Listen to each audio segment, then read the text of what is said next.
Mi suegra me sonrió. Lo hizo como quien ofrece consuelo. Esa noche sonreía y yo pensé que era inocente, hasta que descubrí lo que había. Mi suegra me sonrió.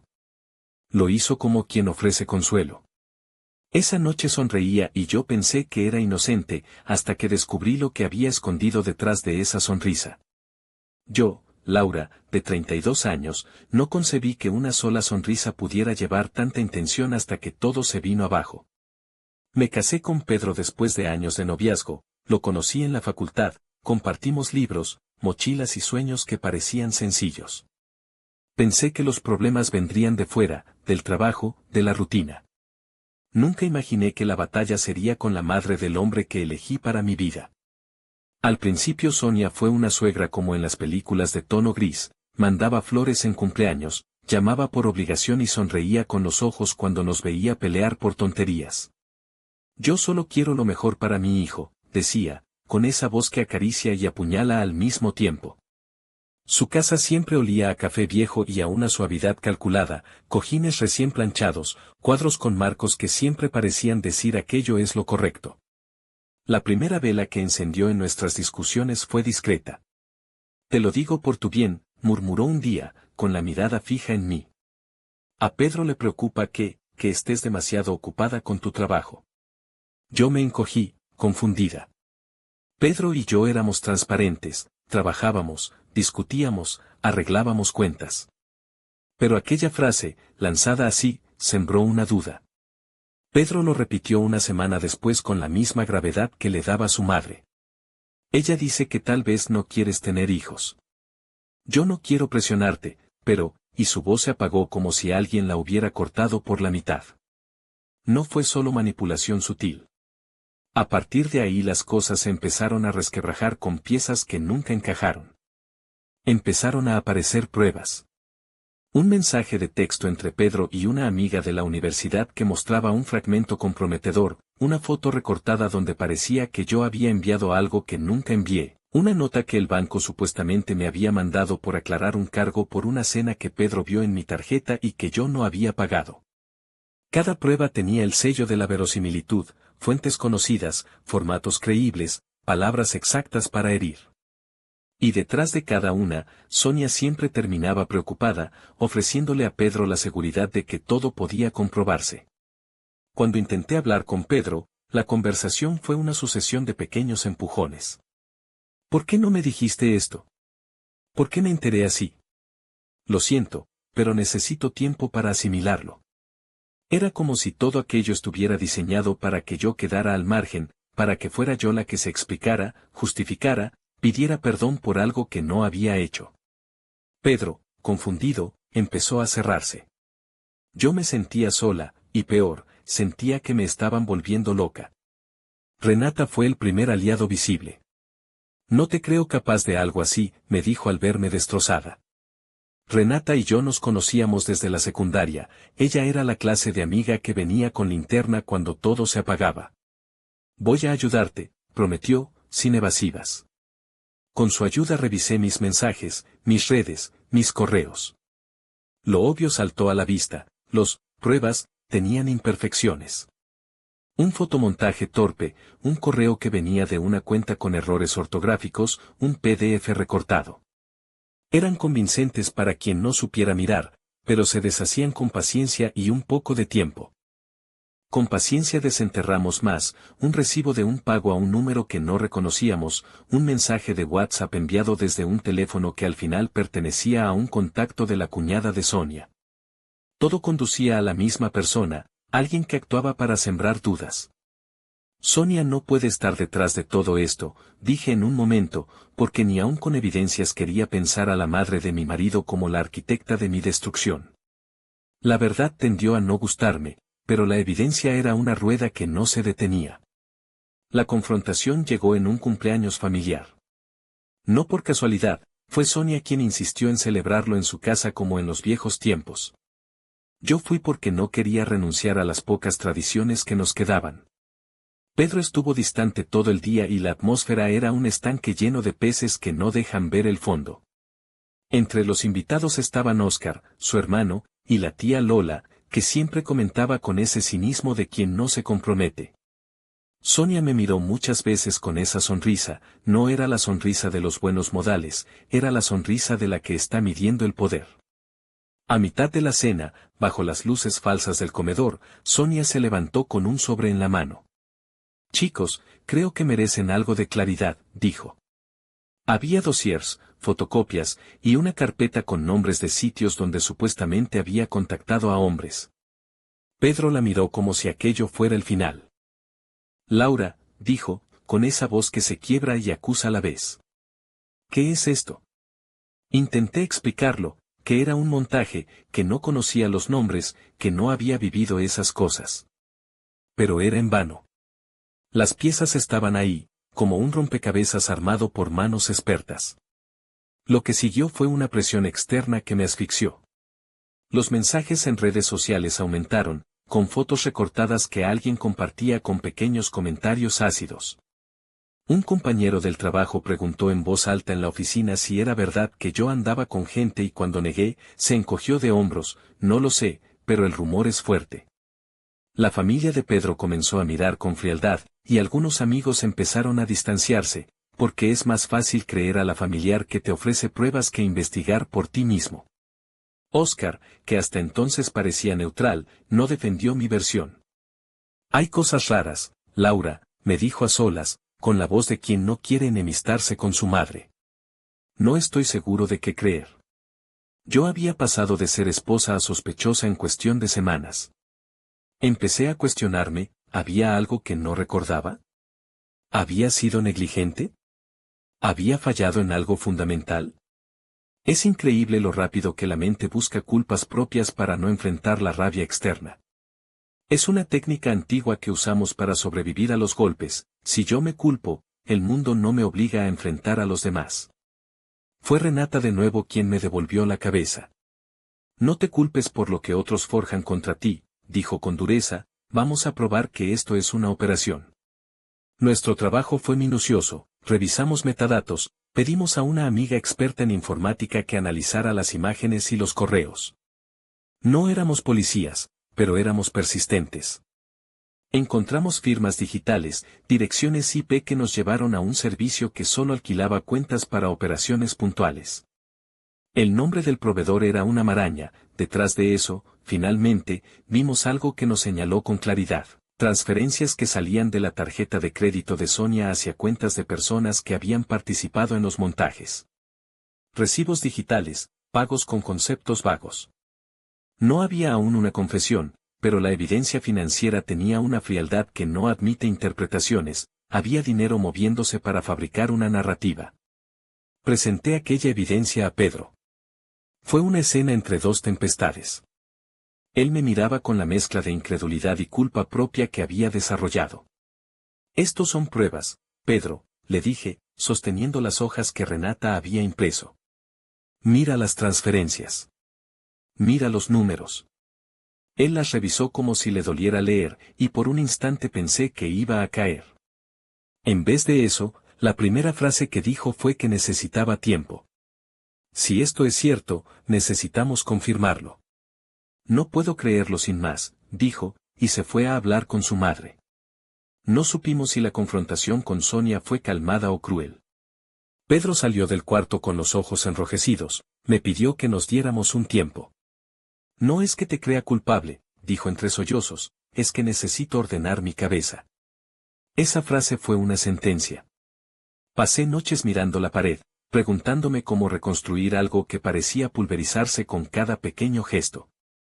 Las llamadas disminuyeron. Los mensajes se volvieron cortos. Me sentía como si me hubieran internado en una isla, con mi vida anterior allí, a la vista, pero inaccesible. La presión aumentó por todos lados, el trabajo, que siempre había sido un refugio, empezó a ser un foco de murmullos, gente que nunca había dicho una palabra de malintención ahora me miraba con un dejo de distancia. En la oficina me tocó explicar cosas que no debía, y cuando lo hacía, algunos parecían más inclinados a creer que la historia podía ser cierta. Sonia no solo había sembrado pruebas, había plantado semillas de duda en cada lugar donde podíamos crecer. La primera vez que pensé seriamente en rendirme fue cuando me enteré de que Pedro había hablado con su hermana y que ella, además, había tomado partido. Mi madre siempre ha sido protectora, dijo la hermana, con voz firme. Si ella dice que algo no está bien, yo la creo. Duele más la traición de quienes uno cree cercanos que la del enemigo declarado. Empecé a notar que la casa de Pedro, nuestras conversaciones, se poblaban de silencios con nombre. Sonia llamaba por teléfono y su voz era la misma que antes, dulce y feroz: hijo mío, piénsalo bien. Recibí mensajes en los que me llamaban exagerada, sensible, algo que se pierde en la comparación con los hechos supuestos. Arra Gaslaren en estado puro: si yo decía esto es falso, me respondían con no recuerdas o te estás confundiendo. Decidí entonces que la única salida era exponerlo todo de una vez, pero no para humillar a Sonia, sino para que no quedara nada que pudiera seguir manipulando a Pedro. No fue una decisión fácil. ¿Cómo armar una trampa sin convertirme en aquello que me hicieron creer que yo era? Hicimos un plan con Renata, simple en su brutalidad: obtener una confesión o, al menos, algo irrefutable que vinculara a Sonia con la fabricación de pruebas. Rastrearíamos conversaciones, llamadas, pagos bancarios. Le pedí a Renata que fingiera estar interesada en una complicidad con la familia, que se acercara a la tía Lola y a otras personas que frecuentaban la casa de Sonia. Necesitábamos a alguien dentro. Lo que descubrimos fue peor de lo que imaginábamos. Tía Lola resultó ser quien sabía más de lo que decía. Con un café y un cigarrillo en la mano, nos confesó que Sonia había contado en voz alta, borracha de orgullo, cómo había corregido la relación de su hijo con esa mujer inestable. Ella no quería que Pedro se fuera a vivir a la ciudad con alguien que no respetara la tradición familiar, dijo la tía, como quien explica una receta. Empezó a comprar a la gente, a un chico para que se hiciera pasar por su amante, a otra para que simulara mensajes. La tía no entendía la magnitud, para ella era simplemente una manera de proteger a la familia, y de alguna forma su indiferencia fue nuestro hilo. Encontramos además grabaciones en las que Sonia hablaba con una naturalidad escalofriante, con un par de fotografías, y él se dedica a crear su propia culpa. La gente siempre cree lo que ve en papeles. La voz de mi suegra era la de alguien que había practicado la manipulación como carrera. Y cuando deje de funcionar, siempre puedo hacer que parezca que ella me hizo ver cosas, se escuchaba en un audio que nadie podría negar. Esa grabación fue la punta del iceberg: no solo hablamos de montajes, sino de un patrón voluntario y sistemático. Sonia no era un simple caso de celos, era una arquitecta de ruinas. Con eso en mano fuimos al choque final. Elegimos un momento donde la familia estaría presente, una reunión neutra que Sonia convocó para aclarar malentendidos. Iban a estar Pedro, la mayoría de la familia y unos pocos amigos. Yo fui con la evidencia en una carpeta, los pagos, las grabaciones, las transcripciones. Mi corazón latía con el ritmo de alguien que sabe que lo que viene puede salvar o condenar. Me puse delante de la mesa y dejé las cosas ahí, con voz firme. No vine a rogar, dije. Vine a mostrarles lo que ha pasado. La escena fue cinematográfica por su normalidad. Gente comiendo, cruces de mirada, utensilios silenciosos. Sonia, fingiendo calma, me miró con esa misma sonrisa. ¿Eso crees?, preguntó, como quien minimiza una tormenta. Le expliqué las transferencias. Le puse las grabaciones. Le expliqué cómo había pagado a personas para fabricar pruebas. Le di voz, delante de todos, a los hombres y mujeres que ella había contratado y que, por miedo o conveniencia, habían decidido contar la verdad. Algunos no lo hicieron por bondad, lo hicieron porque necesitaban el dinero. Otros lo hicieron por culpa. La sala se transformó en un tribunal doméstico donde yo era una testigo con pruebas. Sonia no se quebró. Su sonrisa se mantuvo, y eso fue lo que más me aterró, la calma de quien sabe que aún tiene el control. La gente canta cuando la obligan a cantar, dijo, con esa voz que suena a calma y a amenaza. No puedes creer todo lo que dicen. Pero había también quienes no podían mirar hacia atrás. Pedro rompió en llanto y dijo que se sentía traicionado por su madre. La tensión fue máxima, con la familia dividida en bandos que se sentían obligados a elegir. Oscar no supo qué decir. La tía Lola bajó la mirada, con culpa. La venganza no fue espectacular como en una película, fue fría y eficaz. No hice nada violento. Saqué la red de redes que Sonia había tejido y la mostré. La desmonté pieza por pieza con pruebas. No necesitaba humillarla con gritos, únicamente dejar que la evidencia hablara. Pero la verdadera venganza fue defendernos a nosotros mismos en el mundo real. Contactamos a la persona responsable de la empresa que había facilitado los montajes y obtuvimos su testimonio por escrito. Llevamos las transferencias a un abogado que nos ayudó a presentar una queja formal por fraude, y mediatizamos lo mínimo necesario para que la comunidad supiera que aquello no era simplemente un escándalo familiar, sino una operación de manipulación que afectaba vidas. Las consecuencias llegaron rápido. La familia empresarial de Sonia le retiró ciertos encargos, algunos amigos dejaron de invitarla a actividades sociales, la tía Lola sufrió la vergüenza de saber que, sin querer, había sido cómplice. Pedro y yo empezamos terapia de pareja. La reconciliación no fue instantánea ni perfecta, estuvimos a punto de perder todo, y eso deja marcas. La relación se reconstruyó con huesos quebrados que tuvimos que soldar con paciencia y límites. Pedro se cortó del vértice que lo conectaba con su madre, visitas más cortas, llamadas supervisadas, reuniones con un tercero cuando se trataba de decisiones importantes. Sonia, por su parte, no desapareció. Era demasiado orgullosa para eso. Al principio intentó justificarse. Hice lo que tuve que hacer para proteger a mi hijo, dijo con esa voz que cree en su propia moral. Pero la verdad, cuando se pone en público con pruebas y voces, pesa más que cualquier justificación. Perdió influencia, pero ganó resentimiento. En privado trató de recomponer la relación con correos y regalos que Pedro rechazó. Necesito tiempo, repetía él, y por primera vez tomó la decisión de poner su propia vida por delante de las expectativas maternas. El giro que recontextualizó todo llegó después, cuando Renata, husmeando en viejas conversaciones, encontró una correspondencia vieja entre Sonia y una empleada que había trabajado para la familia décadas atrás. En esas cartas, Sonia hablaba de que había perdido algo preciado en su juventud, una hija que se había ido con alguien de la ciudad y había roto con la tradición familiar. Sonia confesaba un miedo visceral a que su hijo repitiera esa historia. Entendí, con esa claridad feroz que no perdona, que su odio hacia mí no era solo por la persona que soy, era una proyección de su propio miedo a perder el control y repetir un fracaso que la había marcado. Eso no justificó nada, pero explicó la escala. Sonia no actuó por simple maldad, actuó desde un dolor antiguo que transformó su amor en dominio. La venganza nos devolvió cosas fundamentales, la dignidad, la verdad, la posibilidad de elegir quienes permanecían con nosotros. Sin embargo, hubo consecuencias reales, no solo para Sonia. El eco de la exposición hizo que algunas amistades se alejaran de nuestra familia por la incomodidad de tomar partido. En el trabajo me costó cierto tiempo recuperar la confianza. Y lo más doloroso, la cicatriz dejó una marca en Pedro y en mí. Aprendimos a desconfiar de las sonrisas demasiado perfectas, de los silencios que esconden movimientos. En los meses siguientes hubo intentos de reconciliación pública y privada. Sonia buscó ayuda profesional, y aunque yo no estaba interesada en ser su terapeuta, acepté que buscara ayuda.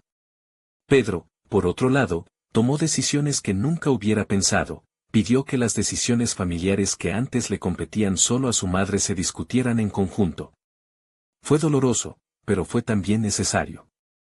Actualización 1. A la semana siguiente de la confrontación, la comunidad de la que formaban parte los padres de Pedro ya no miraba igual a Sonia.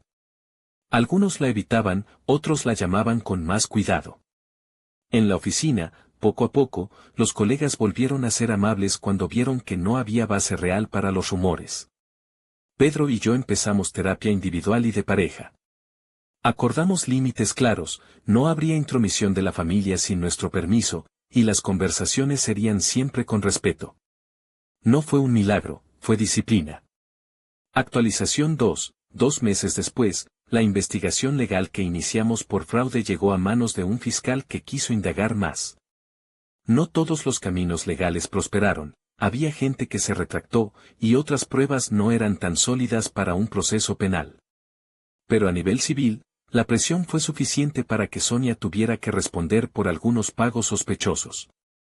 Más que la sanción legal, la verdadera consecuencia fue social, su red de amistades y clientela se redujo, y tuvo que aceptar terapia y un proceso de reconstrucción que no pidió.